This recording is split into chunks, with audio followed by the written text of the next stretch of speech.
পরমারাধ্য শ্রী শ্রী বাবামণির রাতুল চরণে প্রণাম জানিয়ে এবং আমার সমস্ত গুরুভ্রাতা ও গুরুভগিনীদের প্রতি সশ্রদ্ধ জয়গুরু সম্ভাষণ জানিয়ে আজকের পাঠ শুরু করছি। ওম অখণ্ড সংহিতা বা অখণ্ড মণ্ডলেশ্বর শ্রী শ্রী স্বামী স্বরূপানন্দ পরমহংসদেবের উপদেশ বাণী ত্রয়োদশ খণ্ড।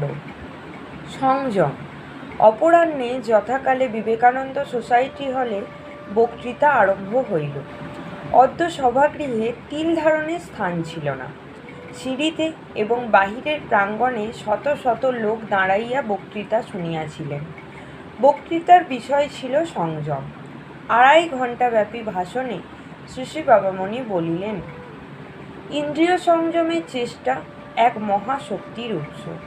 এই চেষ্টা যার সফল হয় সে তো শক্তিধর হয়ই হয়, যার সম্মুখে বারংবার বিফলতার গ্লানি এসে তার কলঙ্কিত হস্ত প্রসারিত করে সেও নিজের অজ্ঞাতসারে শক্তি লাভ করে। ইন্দ্রিয় সংযম চেষ্টায় বিফল হয়েও যে তা ছাড়ে না সে একদা নিজের ভিতরে পূর্ণ সংযমকে সুপ্রতিষ্ঠিত করতে সমর্থ হয়। ভারতীয় ঋষিদের প্রজ্ঞাদৃষ্টিতে এই পরম সত্যটি ধরা পড়েছিল বলেই ব্রহ্মচর্যকে তারা জীবনের মূল ভিত্তি বলে গ্রহণ করেছিলেন। সমগ্র জাতির সমক্ষে দিনের পর দিন কত রকমের বিপত্তি এসে পথ রুদ্ধ করে দাঁড়াতে চাইবে।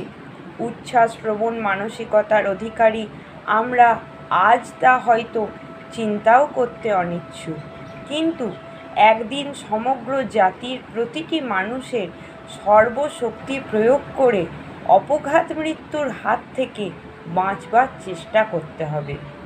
সেদিন যদি চরিত্রহীন লম্পটেরা হয় দেশের কাণ্ডারি, তাহলে মানুষের দুর্দশার কোনো অন্ত অবধি থাকবে না। সেদিন যদি হয় জাতির সাধারণ মানুষ দুর্বল, তাহলে প্রতিকারেরও কোনো পথ থাকবে না। জাতির ভবিষ্যতের দিকে তাকিয়েই জাতিকে সর্বজনীনভাবে সংযমের সাধনায় ব্রতী হতে হবে। পশুবলকে রুখতে হলে চরিত্র বল চাই। সংযম একটা অন্ধ কুসংস্কার নয়, সংযম একটা রহস্যময় কল্পবাদক। দেহ, মন, প্রাণ, আত্মা, বুদ্ধি, চেষ্টা ও সংকল্পকে উৎফুল্ল ও প্রসন্ন করে তোলবার পক্ষে সংযম সাধনার মতন দ্বিতীয় বস্তু আর কিছুই নেই। জয় গুরু।